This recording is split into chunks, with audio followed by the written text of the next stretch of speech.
В других видео я говорил о пользе интервального голодания. В этом мы обсудим побочные эффекты интервального голодания. Для тех из вас, кто здесь недавно, польза просто невероятна. Вы похудеете, особенно в талии. Улучшатся когнитивные функции, память, концентрация, внимание, снизится воспаление. Есть много примеров воспалений: артрит, аутоиммунные заболевания. Все они отступят. Улучшится состояние кожи, улучшится память, улучшится сон, голод отступит, уйдет тяга к определенным продуктам. Все это плюсы. Но теперь обсудим побочные эффекты. Буду честен, они есть, и вам нужно о них знать. Во-первых, повысится уровень мочевой кислоты. Мочевая кислота связана с двумя состояниями — с подагрой и одним из типов камней в почках. Если вы предрасположены к камням в почках, они бывают двух видов — оксалатные камни и камни мочевой кислоты. Если при интервальном голодании у вас образуются камни в почках, вероятно, это будут камни мочевой кислоты. Другой показатель высокого уровня мочевой кислоты — подагра. Это когда болит большой палец ноги или развился какой-то артрит, или боль, которая начинается при интервальном голодании. Повторюсь, хоть и не часто, но это бывает. Вопрос в том, почему вообще повышается мочевая кислота. Одна из главных функций мочевой кислоты в организме в том, что она антиоксидант. Да.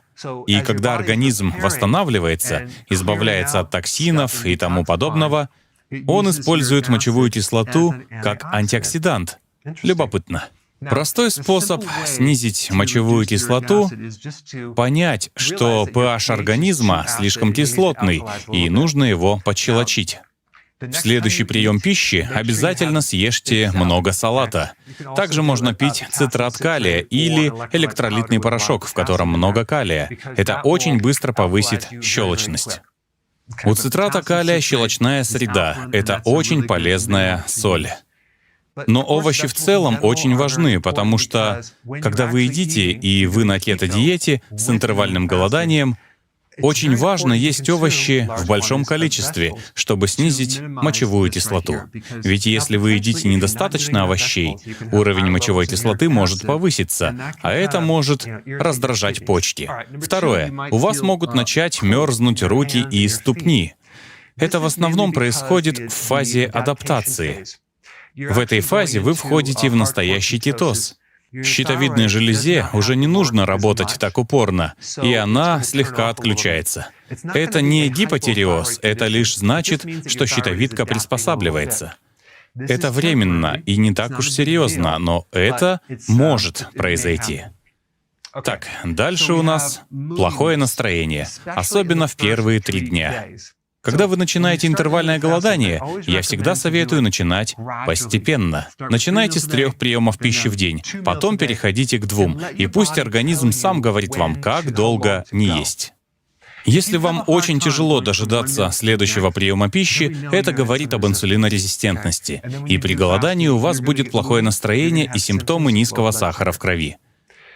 Хороший показатель, что вы в кетозе, и все идет по плану, это способность долгое время обходиться без еды и чувствовать себя хорошо. Так что в переходной фазе, особенно в первые 3 дня, может ухудшиться настроение. Все это пройдет, надо просто продержаться и перетерпеть.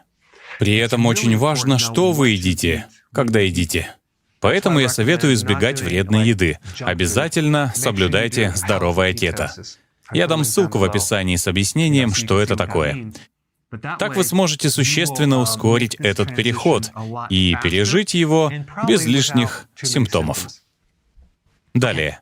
Головные боли могут происходить просто потому, что вы перестаете питать организм, особенно мозг, сахаром, а мозг не способен запасать сахар, в нем нет гликогена.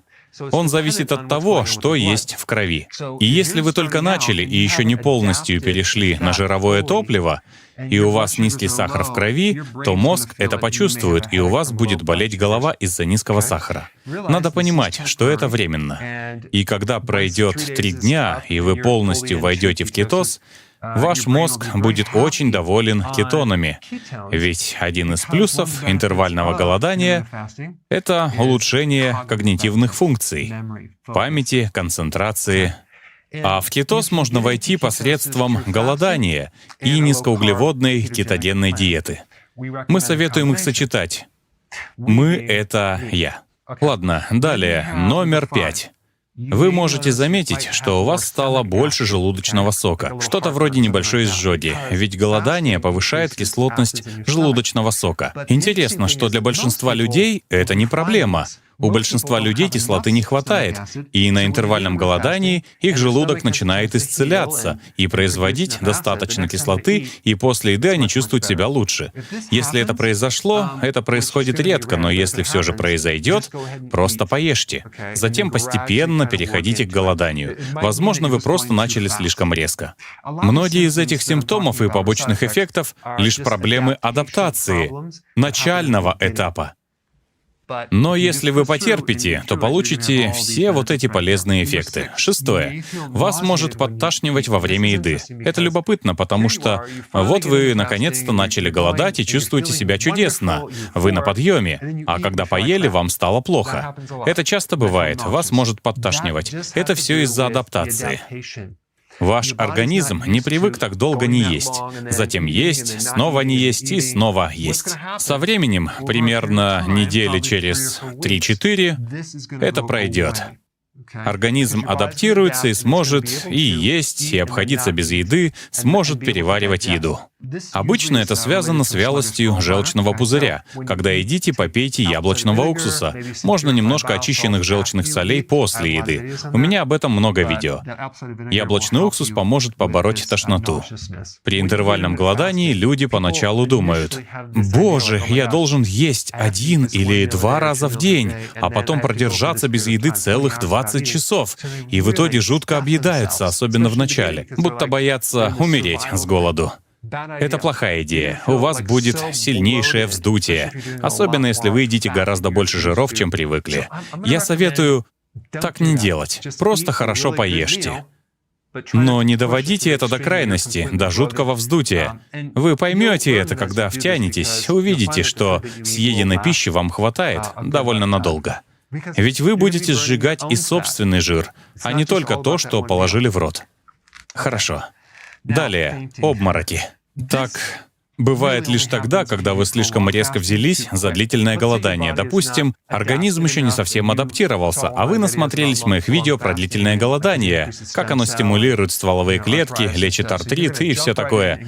И вы такие 3 дня без еды. И падаете в обморок. А все из-за простой нехватки морской соли, или электролитов, или витаминов группы В. Здесь нужен свой подход, и я советую не налегать и не кидаться в бой слишком рьяно. К длительному голоданию можно приступать лишь когда наладится питание. Надо уже быть вполне здоровым. Учитывая, что дефициты нутриентов есть у многих, а в ходе длительного голодания эти дефициты существенно усилятся. Есть еще кое-что насчет обмороков. Если, закончив длительное голодание, вы съедаете сразу большую порцию еды, это плохо. Выходя из длительного голодания, нужно съедать совсем чуть-чуть еды. Причина в том, что происходит переход электролитов.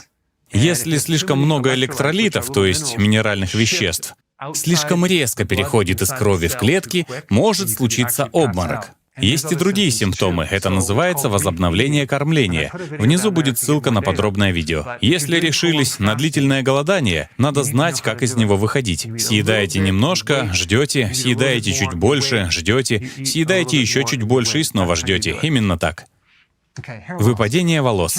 Волосы могут выпадать, если у вас уже был какой-то дефицит.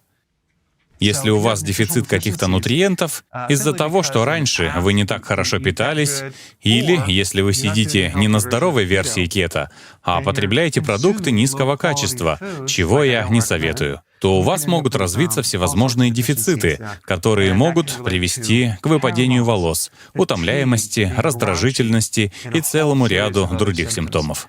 У меня есть видео об этом, я дам ссылку внизу. Если у вас начали выпадать волосы, значит, вам нужно больше нутриентов, обычно витаминов группы В. Ну ладно, это весь список. Теперь вы знаете обо всех плюсах и обо всех побочных эффектах.